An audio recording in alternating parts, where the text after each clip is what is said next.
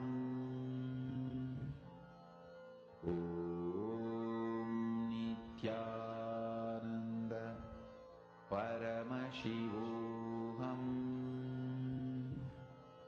Om Nithyananda Paramashivoham. Om Nithyananda Paramashivoham. Om Nithyananda Paramashivoham. Om Nithyananda Paramashivoham. Please sit straight. Have your eyes closed. When you're manifesting this power, the only key thing you need to do from your side is to consciously bring yourself to the space of oneness. And what does that mean? See, please understand, when all of you are having your hands, right? You're having your hands clasped completely. And also make sure you're not touching anything else. Your focus here is not, I have to get some powder in my hand, or I have to get some gold powder in my hand, I have to get some bhasma in my hand. Don't focus on that. Focus on the experience of oneness. See, materialization is a science, right? It is like when you raise yourself to a certain frequency, you manifest that. So now, every one of you that are sitting here, make sure you're focusing on the experience of oneness in your inner space. Means your inner space should experience how you are settled in that space of oneness, completion. We all learned about Nirvikalpa Samadhi right now, right? Just now. So sit in that space of Nirvikalpa Samadhi, where don't engage with any thought. If your mind is saying, oh, look, you're sitting for more than 5 minutes, nothing came in your hands, just witness it. It is okay.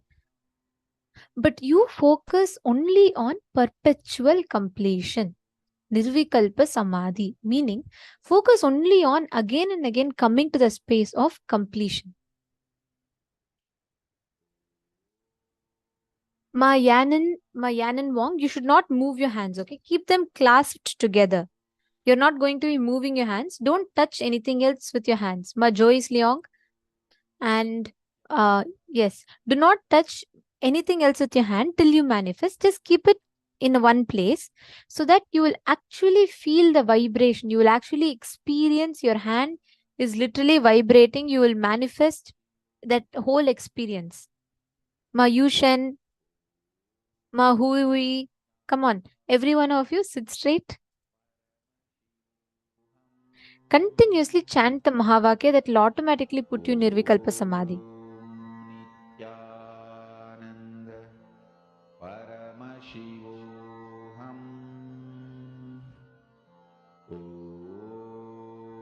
Nithyananda Paramashivoham. Om Nithyananda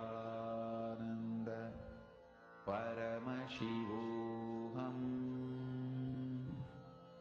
Om Nithyananda Paramashivoham.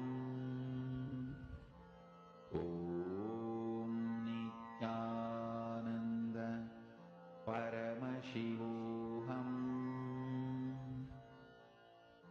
Om Nithyananda Paramashivoham. Om Nithyananda